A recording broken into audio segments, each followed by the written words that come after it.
Good morning, Mariners Church. Happy Saturday morning. Coffee with Len and waffles. Hey, great to see all of you here today. I'm so glad you've joined me. I'm speaking tomorrow. As it turns out, some schedule changes took place, and I'm happy to share with you. And I'm going to be speaking on God's promise for peace.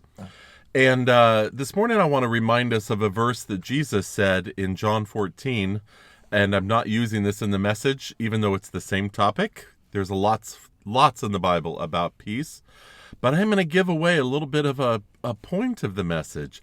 Jesus says, "Peace I give to you, not as the world gives." And we often quote that verse by itself.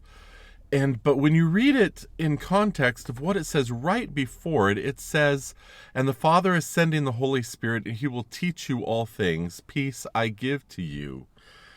And then again in the Bible, when it talks about peace, it says, like, "Do not be afraid, for I am with you." And I think that often we look for peace or expect peace to be sort of this Zen emotional state.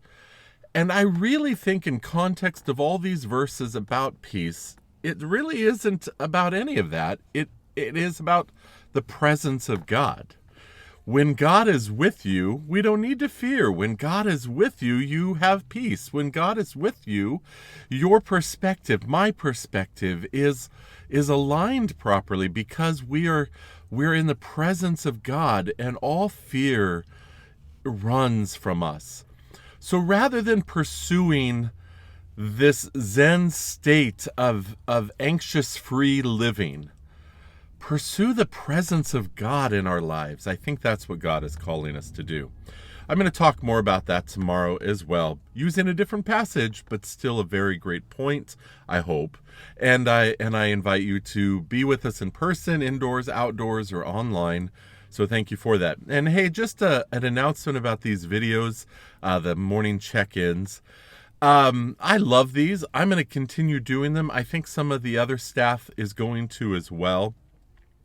But we're going to not make that obligated and everyday sort of thing. So some days they'll be here and some days they won't. And I hope when they do come out, you find them uplifting and encouraging. But things change. We've been doing this now a year and a half, and the difficult time of the pandemic, while it's still going on, it's not as charged as it was, and we're finding other ways to serve and to minister as a church staff, pastors with all of you. And so I hope you'll show grace in some of this leaving and not happening every day as much. I love making videos. I have my own YouTube channel, and so I make videos all the time. So I'm going to continue doing them for a good while, and I hope you'll continue to watch and be encouraged. And God bless you. Have a great day. We'll see you tomorrow.